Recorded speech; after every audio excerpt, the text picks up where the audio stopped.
स्वागत है आप सभी का हमारे यूट्यूब चैनल S&K एकेडमी में। मेरे प्यारे दोस्तों, आप सभी को पता है हम लोग डिस्कस कर रहे हैं साइंस के मोस्ट इंपॉर्टेंट क्वेश्चंस की सीरीज़ को। इससे पहले हमने सेट 5 तक कवर कर लिए हैं। इस सीरीज़ का यह सेट 6 वीडियो है, ठीक है, जो कि NCERT बेस पर आधारित है। आप सभी को पता है हमने क्लास 6 से 12 तक के जितने भी साइंस की किताबें हैं उन सभी को हमने क्वेश्चंस के माध्यम से कवर करने की कोशिश की है।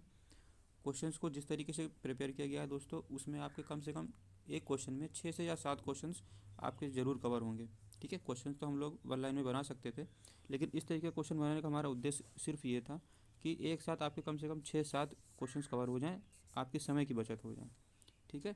इससे पहले जो हमने सेट 5 तक कवर किया है क्वेश्चंस को, उसमें हमने क्लास 6 और 7 के साइंस के जितने भी क्वेश्चंस बनते हैं वो सभी हमने कवर कर लिए हैं। आज से हम लोग क्लास 8 के क्वेश्चंस को कवर करेंगे। एक क्वेश्चंस में कम से कम 6-7 क्वेश्चंस तो आपको मिल ही जाएंगे, ठीक है। बाकी जितने भी डाउट होंगे आपके वो क्लियर हो जाएंगे। तो चलिए डिस्कस करते हैं आज के सेट 6 वीडियो को। सेट 5 तक अगर आपने नहीं देखा है दोस्तों तो उसे आप ज़रूर देखिएगा। आपके क्लास 6 और 7 के जितने भी क्वेश्चंस होंगे वो कवर हो जाएंगे। NCERT हम गारंटी लेते हैं, NCERT की जो भी किताब होगी आपको पढ़ने की कोई ज़रूरत नहीं पड़ेगी। हमने पूरे क्वेश्चंस को, पूरी किताबों को क्वेश्चंस के माध्यम से कवर किया है, ठीक है। चलिए डिस्कस करते हैं आज के सेट 6 वीडियो को।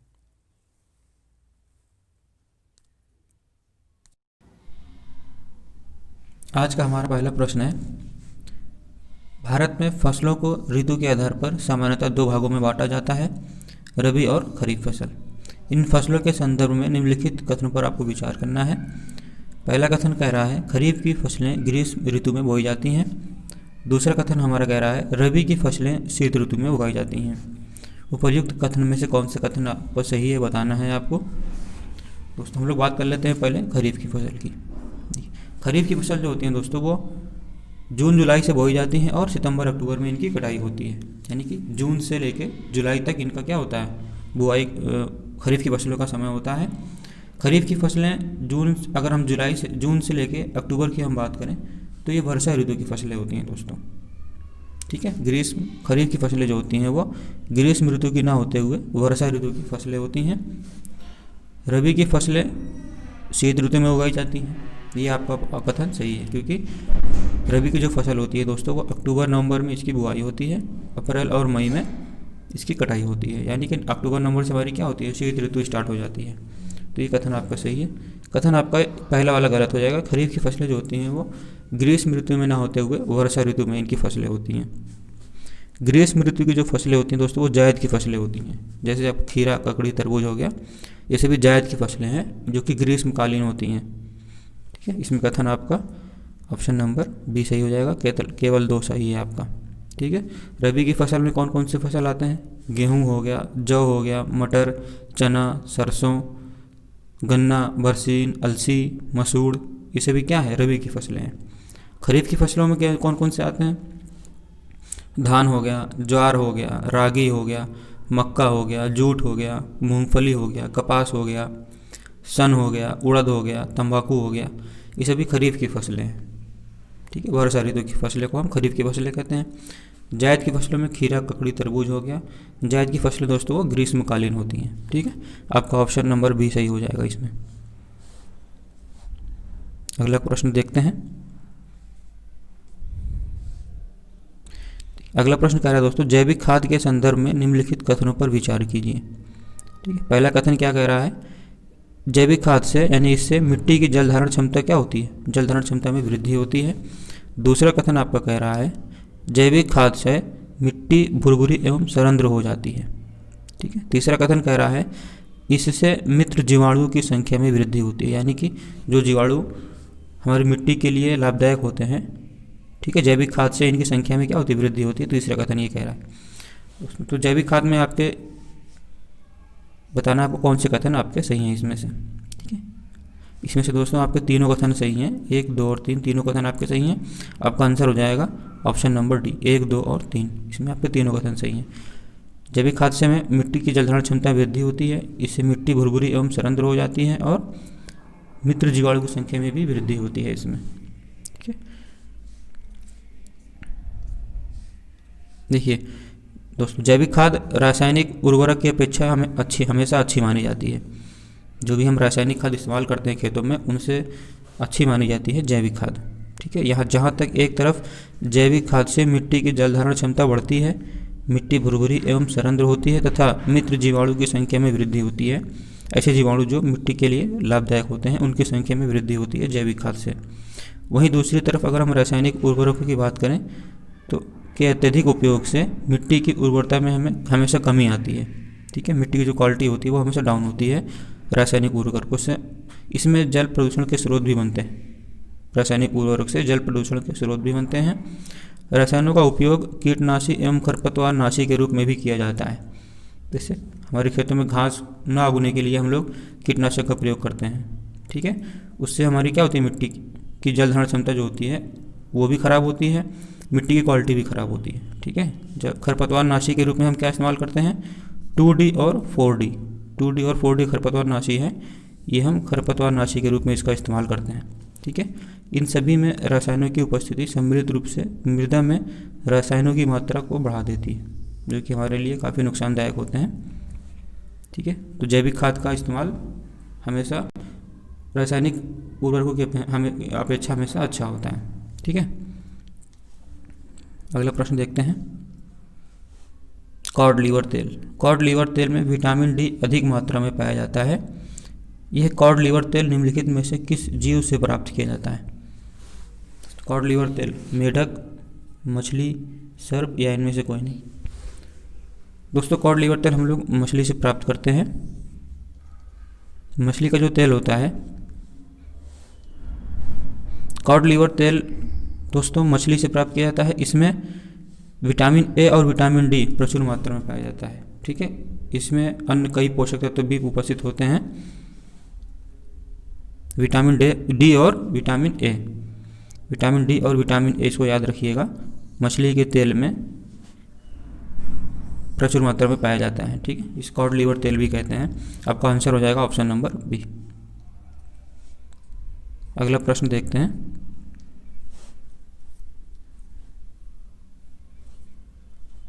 सूक्ष्म जीवों और उनसे होने वाले विभिन्न रोगों के संदर्भ में निम्नलिखित कथनों पर विचार कीजिए। सूक्ष्म जीव और उनसे होने वाले विभिन्न रोगों के संदर्भ में हमें बताना है। पहला कथन क्या है, चिकन पॉक्स और हेपेटाइटिस ए।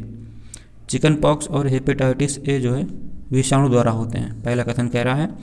दूसरा कथन कह रहा है आपका टाइफाइड और खसरा यानी मीजल्स जीवाणु द्वारा होते हैं। टाइफाइड और खसरा जो होते हैं वो जीवाणुओं के द्वारा होते हैं, दूसरा कथन कह रहा है। तीसरा कथन कह रहा है अतिसार एवं मलेरिया जो है वो प्रोटोजोआ द्वारा होता है। ठीक है, इसमें से बताना है आपको कौन से कथन आपके सही हैं। ठीक है, चलिए डिस्कस कर लेते हैं सूक्ष्म जीवों से होने वाले निम्नलिखित रोगों के बारे में। देखिए दोस्तों, खसरा जीवाणु द्वारा नहीं बल्कि विषाणुओं के द्वारा होता है। ठीक है, खसरा जो रोग होता है वो जीवाणु के द्वारा ना होते हुए विषाणुओं के द्वारा होता है। ठीक है, जुकाम हो गया, इन्फ्लुएंजा हो गया, खांसी हो गया, ये सब विषाणु के द्वारा होते हैं। जानवरों में गाय के खुर एवं मुंह का रोग क्या है, विषाणु के द्वारा होता है। ये पॉइंट एग्जाम में कई बार आ चुका है दोस्तों। जानवरों में गाय के खुर एवं मुंह का रोग जो होता है वो विषाणु के द्वारा होता है। देखिए तो इसमें आपका पहला कथन कह रहा है चिकन पॉक्स और हेपेटाइटिस ए जो है विषाणुओं के द्वारा होता है।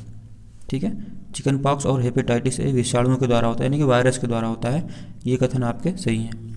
ठीक है, चिकन पॉक्स जिसे हम स्मॉल पॉक्स के नाम से जानते हैं दोस्तों, इसमें शरीर का संपूर्ण शरीर प्रभावित होता है।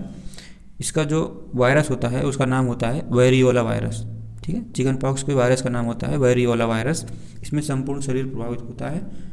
ठीक है, तो ये क्या है, विषाणुओं के द्वारा होने वाले रोग हैं। विषाणुओं के द्वारा अन्य जो रोग होते हैं, हेपेटाइटिस ए हो गया, एड्स हो गया, डेंगू हो गया, खसरा हो गया, ट्रैकोमा हो गया, पोलियो हो गया, चिकन पॉक्स हो गया, इन्फ्लुएंजा हो गया, ये सभी क्या है, विषाणुओं के द्वारा होने वाले रोग हैं। ठीक है, एड्स से जो प्रभावित अंग होता है वो हमारा प्रतिरक्षा प्रणाली प्रभावित होता है, इम्यून सिस्टम होता है। इसके वायरस का नाम क्या होता है, HIV। ठीक है, अगला हमारा है ऑप्शन नंबर 2। कथन 2 कह रहा है टाइफाइड और खसरा जो होते हैं वो जीवाणुओं के द्वारा होता है। ठीक है, ये कथन आपका दोस्तों गलत है। देखिए, टाइफाइड तो जीवाणुओं के द्वारा होता है। ठीक है, टाइफाइड जो होता है वो जीवाणुओं के द्वारा होता है, लेकिन खसरा जो होता है दोस्तों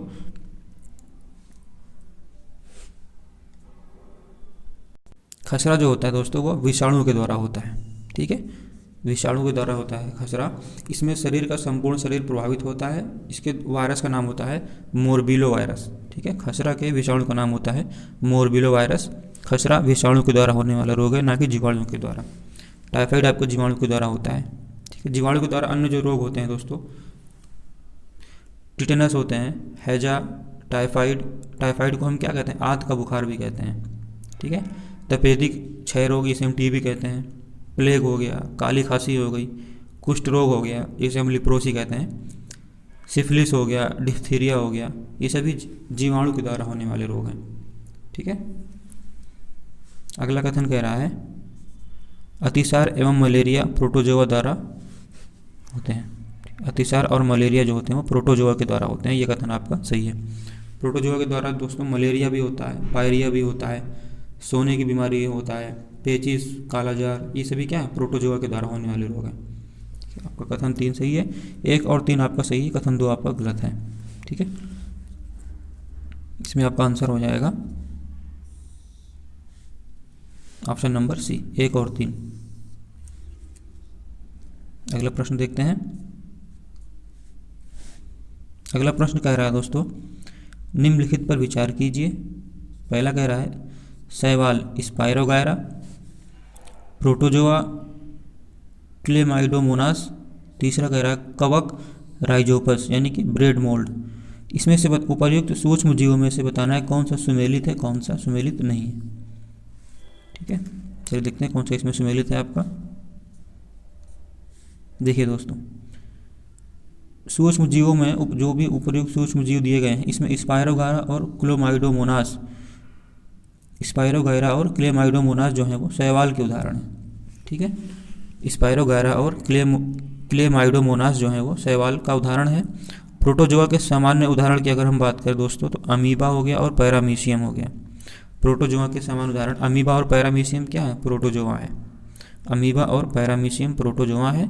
स्पाइरोगायरा और क्लेमाइडोमोनास क्या है, शैवाल हैं। राइजोपस यानी कि ब्रेड मोल्ड, पेनिसिलियम और एस्परजिलस। राइजोपस, पेनिसिलियम और एस्परजिलस ये सभी क्या है, कवक है, कवक के उदाहरण है। राइजोपस, पेनिसिलियम और एस्परजिलस।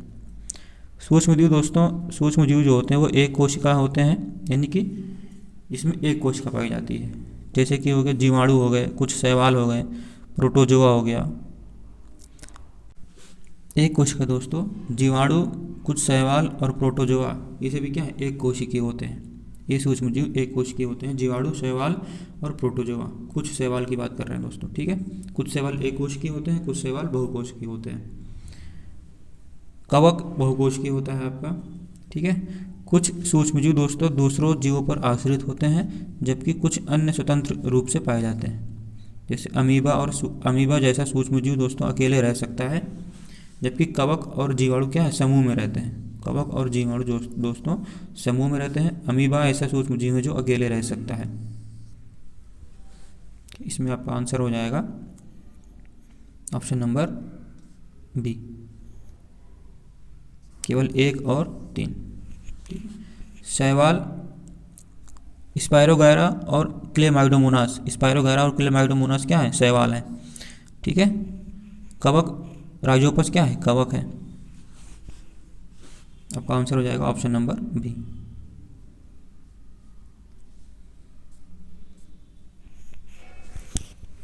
प्रोटोजोआ में कौन कौन से आते हैं, प्रोटोजोआ में अमीबा और पैरामीशियम, ठीक है, इसको याद रखिएगा।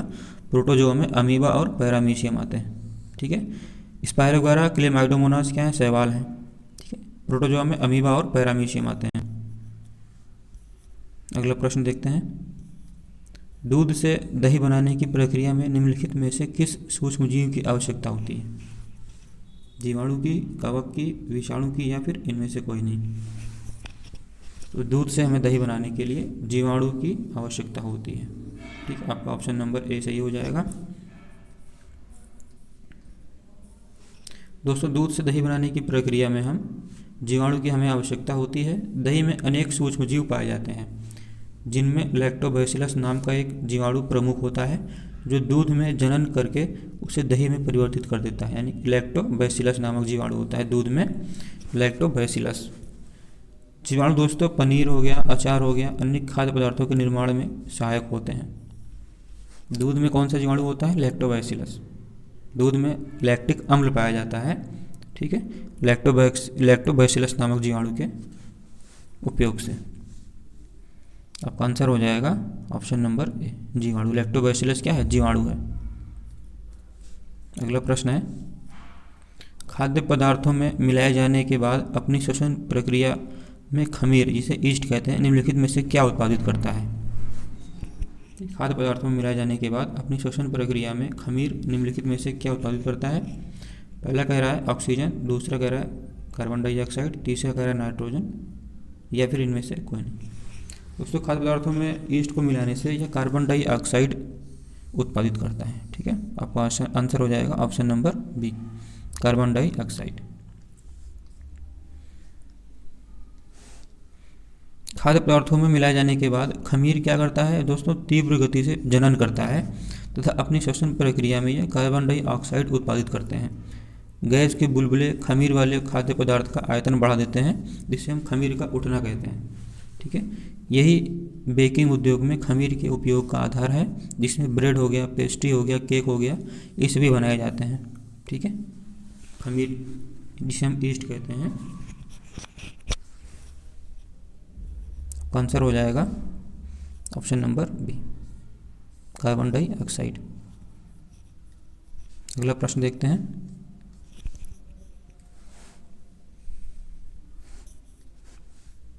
खाद्य पदार्थ परिरक्षकों के संदर्भ में निम्नलिखित कथनों पर विचार करना है। खाद्य परिरक्षकों के संदर्भ में, ठीक है। कुछ परिरक्षक ऐसे होते हैं जिसे हम खाद्य पदार्थों में मिला देते हैं तो वो जल्दी से खराब नहीं होते हैं, उन्हें खाद्य परिरक्षक कहते हैं। पहला कह रहा है सोडियम बेंजोएट तथा सोडियम मेटा बाइसल्फाइड सामान्य खाद्य परिरक्षक हैं, ठीक है। दूसरा कह रहा है नमक, चीनी, खाद्य तेल और सिरके का प्रयोग खाद्य परिरक्षण में किया जाता है, ठीक है। Sodium benzoate, sodium Meta bisulphide, नमक, चीनी, खाद्य तेल और सिरके का प्रयोग, ये सभी क्या है? कह रहा है खाद्य परिरक्षक के रूप में इस्तेमाल किए जाते हैं। इनमें से बताना दोस्तों कौन से कथन आपके सही हैं, ठीक है।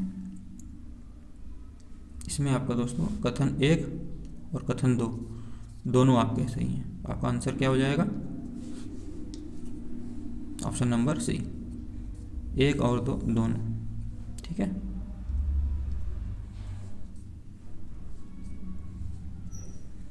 दोस्तों सूक्ष्म जीव खाद्य पदार्थों को क्या करते हैं? संदूषित कर देते हैं।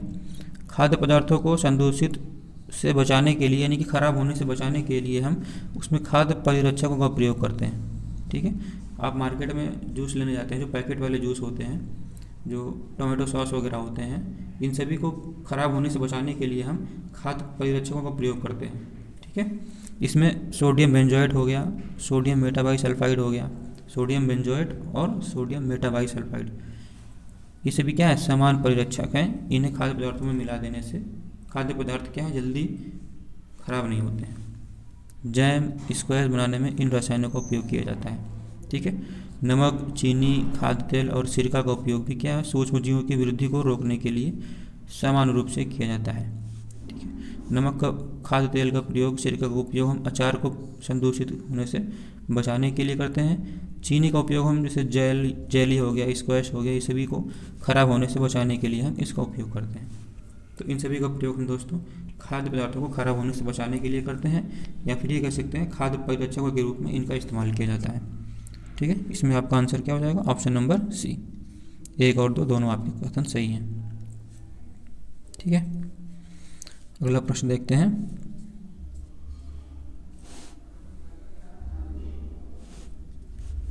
प्रश्न कह रहा है पाश्चुरीकृत दूध के संदर्भ में निम्नलिखित कथनों पर विचार कीजिए। पहला कथन कह रहा है पाश्चुरीकृत दूध को बिना उबाले उपयोग किया जा सकता है क्योंकि यह सूक्ष्म जीवों को मुक्त हो जाए, क्योंकि यह सूक्ष्म जीवों से मुक्त होता है, ठीक है, यानी कि इसमें सूक्ष्म जीव नहीं होते हैं। दूसरा कथन कह रहा है दूध को पाश्चुरीकृत करने के लिए 70 डिग्री सेल्सियस पर 15 से 30 मिनट के लिए गर्म करते हैं और फिर एकाएक ठंडा करके इसका भंडारण कर लेते हैं। इसमें से कह रहा है कथन आपका कौन सा कथन सही है, आपको ये बताना है। देखिए पहला कथन आपका सही है, पाश्चुरीकृत जो दूध होता है दोस्तों, उसको हम बिना उबाले प्रयोग कर सकते हैं क्योंकि यह सूक्ष्म जीवों से मुक्त हो जाता है। ठीक, दूसरा कथन आपका गलत है। ठीक है, दूध को पाश्चुरीकृत करने के लिए दोस्तों इसे 70 डिग्री सेल्सियस पर गर्म तो किया जाता है, लेकिन 15 से 30 सेकंड के लिए, ना कि मिनट के लिए। ठीक है, 15 से 30 सेकंड के लिए हम इसे गर्म करते हैं और फिर एकाएक ठंडा करके इसको हम भंडारण कर लेते हैं। तो यहाँ पे मिनट नहीं होगा, यहाँ पे सेकंड होगा। आपका आंसर हो जाएगा ऑप्शन नंबर ए, केवल 1। देखिए दोस्तों, पाश्चुरीकृत दूध को बिना उबाले उपयोग किया जा सकता है क्योंकि सूक्ष्म जीवों से मुक्त होता है। पाश्चुरीकृत करने के लिए दूध को हम 70 डिग्री सेल्सियस पर गर्म करते हैं, लेकिन 15 से 30 सेकंड के लिए। ये क्वेश्चन एग्जाम में काफ़ी बार आ चुका है। और फिर इसे हम एकाएक ठंडा करके इसका हम क्या कर रहते हैं, भंडारण कर लेते हैं। ऐसा करने में सूक्ष्म जीवों की वृद्धि रुक जाती है। ठीक है, जिससे दूध खराब होने से बच जाते हैं। इस प्रक्रिया की खोज दोस्तों लुईस पाश्चर नामक वैज्ञानिक ने की थी। लुईस पाश्चर नामक वैज्ञानिक ने की थी इस प्रक्रिया की खोज, यानी कि पाश्चुरीकृत दूध की प्रक्रिया की खोज। ठीक है, इनके नाम पर ही इस प्रक्रिया को पाश्चुरीकरण का नाम दिया गया था। लुईस पाश्चर का नाम याद रखिएगा। अगला प्रश्न है दोस्तों,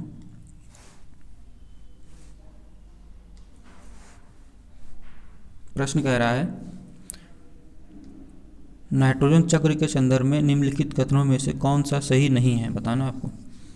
नाइट्रोजन चक्र के संदर्भ में निम्नलिखित में से कौन सा कथन सही नहीं है। पहला कथन कह रहा है मिट्टी में उपस्थित जीवाणु जो होते हैं वो नीले हरे शैवाल जो होते हैं वो वायुमंडलीय नाइट्रोजन का स्थिरीकरण करके नाइट्रोजन यौगिकों में परिवर्तित कर देते हैं, जिसका अवशोषण पौधे करते हैं। दूसरा कथन कह रहा है पौधों पर निर्भर करने वाले जंतु पौधों से उनके द्वारा संश्लेषित प्रोटीन व अन्य नाइट्रोजनी यौगिक प्राप्त करते हैं। पौधों पर निर्भर रहने वाले जो जंतु होते हैं वह पौधों से उनके द्वारा संश्लेषित प्रोटीन एवं अन्य नाइट्रोजनी यौगिक प्राप्त करते हैं। ठीक है, अगला कथन कह रहा है पौधों एवं जंतुओं की मृत्यु के बाद मिट्टी में जो जीवाणु उपस्थित होते हैं एवं जो कवक उपस्थित होते हैं वह नाइट्रोजनी अपशिष्ट को नाइट्रोजनी यौगिकों में परिवर्तित कर देते हैं, जो पौधों द्वारा पुनः उपयोग में लाया जाता है। डी कथन कह रहा है कुछ विशिष्ट पौधे एवं जंतु जो होते हैं वह नाइट्रोजनी यौगिकों को नाइट्रोजन गैस में परिवर्तित कर देते हैं, जो वायुमंडल में चली जाती है। इसमें से बताना है आपको कौन से कथन आपके सही हैं, सही नहीं हैं। ठीक है, चारों में से बताना है कौन से कथन आपके सही नहीं है। तो दोस्तों देखिए, पौधे एवं जंतु जो होते हैं वह वायुमंडलीय नाइट्रोजन का उपयोग सीधे नहीं कर सकते हैं। वायुमंडल में जो नाइट्रोजन गैस पाई जाती है पौधे उनका उपयोग सीधे तौर पर नहीं कर सकते, यानी कि डायरेक्ट नहीं कर सकते हैं उसका उपयोग हम पौधे। ठीक है, पौधे और जंतु जो होते हैं। मिट्टी में जो जीवाणु उपस्थित होते हैं दोस्तों, नीले हरे शैवाल हो गए, ठीक है, जैसे राइजोबियम हो गया। ठीक है, जीवाणु क्या है, राइजोबियम हो गया, ये नीले हरे शैवाल हो गए। कभी कभी तड़ित विद्युत द्वारा वायुमंडल की जो वायुमंडल में नाइट्रोजन होती है उनका स्थिरीकरण करके नाइट्रोजनी यौगिकों में परिवर्तित कर देते हैं, जिसके बाद उसका प्रयोग पौधे और जंतु करते हैं। ठीक है, पौधे इन यौगिकों का अवशोषण करके प्रोटीन व अन्य यौगिकों का संश्लेषण करते हैं, जिसका उपयोग पौधों और पर निर्भर जंतुओं द्वारा किया जाता है। ठीक है, पौधों पर जो जंतु पौधों पर निर्भर होते हैं उसका उपयोग, यानी कि पौधों के द्वारा बनाए गए प्रोटीन और यौगिकों का संश्लेषण जो होता है उसका उपयोग पौधों पर निर्भर होने वाले जंतु और जीवाणु करते हैं। पौधों और जंतुओं की मृत्यु के बाद दोस्तों मिट्टी में उपस्थित जीवाणु जो होते हैं और कवक जो होते हैं वो नाइट्रोजनी अपशिष्ट का नाइट्रोजनी यौगिकों में परिवर्तन कर दिया जाता है, जिसका उपयोग फिर से पौधे करते हैं। ठीक है, नाइट्रोजन चक्र के अंतिम चरण में कुछ विशिष्ट जीवाणुओं द्वारा नाइट्रोजनी यौगिकों को नाइट्रोजन गैस में परिवर्तित कर दिया जाता है। परिणामतः वायुमंडल में नाइट्रोजन की मात्रा क्या होती है, लगभग स्थिर रहती है। ठीक, इसलिए आपका कथन ठीक क्या हो जाएगा, गलत हो जाएगा। नाइट्रोजन सभी जीवों का आवश्यक संगठक है जो प्रोटीन, पर्णहरित यानी क्लोरोफिल, न्यूक्लिक एसिड एवं विटामिन इसमें उपस्थित होता है। ठीक है, इसमें आपका कथन डी आपका गलत होगा।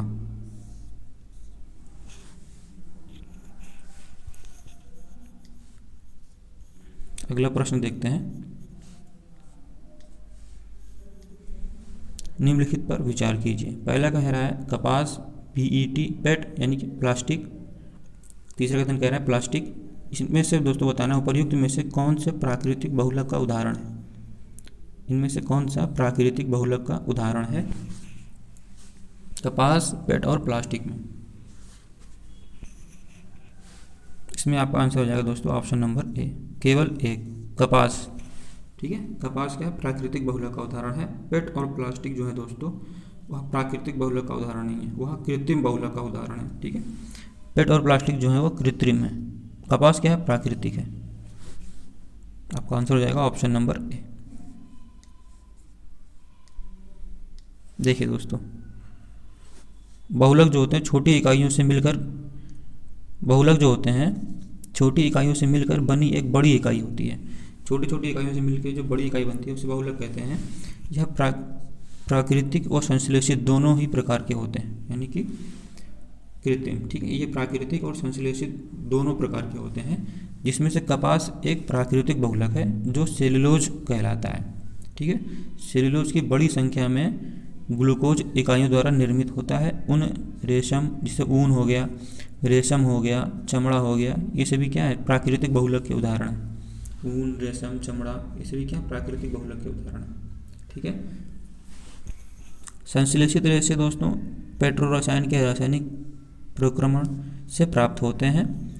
यानी कि पॉलीथिलीन ट्रिप्थलेट, पेट को हम क्या कहते हैं, पॉलीथिलीन ट्रिप्थलेट, पीईटी एक संश्लेषित बहुलक है जो पॉलिएस्टर का सुपरिचित उदाहरण है। इसका उपयोग दोस्तों हम बोतलें, बर्तन, फिल्म, तार, अन्य उपयोगी उत्पादों को निर्माण के लिए हम इसका उपयोग करते हैं, पेट का उपयोग। ठीक है, तो इसमें हमारा आंसर हो जाएगा कपास। कपास प्राकृतिक बहुलक है। ठीक है, जबकि पीईटी और प्लास्टिक क्या है, संश्लेषित बहुलक है। आंसर हो जाएगा ऑप्शन नंबर ए। अगला प्रश्न देखते हैं।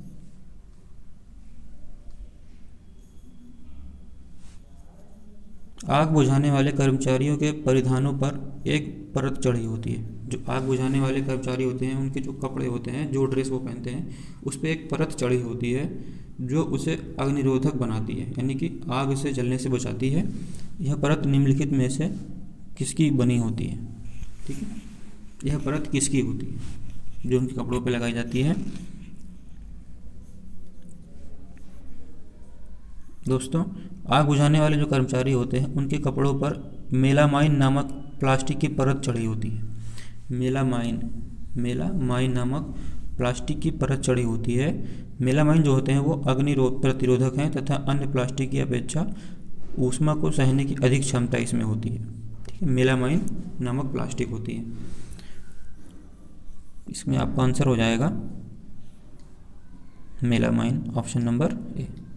ठीक है, ऑप्शन नंबर ए आपका सही हो जाएगा। बैकेलाइट जो होते हैं दोस्तों, बैकेलाइट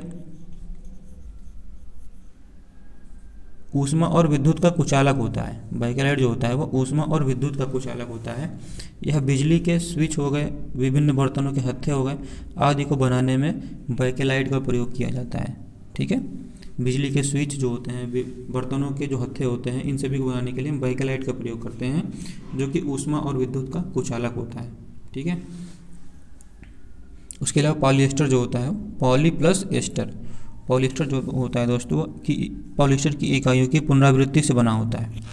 पॉली प्लस एस्टर की इकाइयों की पुनरावृत्ति से बना होता है पॉलिएस्टर।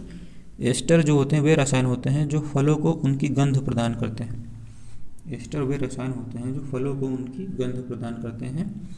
टेफ्लॉन की अगर हम बात करें तो टेफ्लॉन एक विशिष्ट प्लास्टिक है। टेफ्लॉन एक विशिष्ट प्लास्टिक है जिस पर तेल और जल नहीं चिपकता है। टेफ्लॉन एक ऐसा प्लास्टिक है जिस पर तेल और जल नहीं चिपकता है। यह भोजन को पकाने के बर्तन पर न चिपकने वाली परत लगाने के काम आता है। ठीक है, आपका आंसर हो जाएगा इसमें ऑप्शन नंबर ए, मेलामाइन।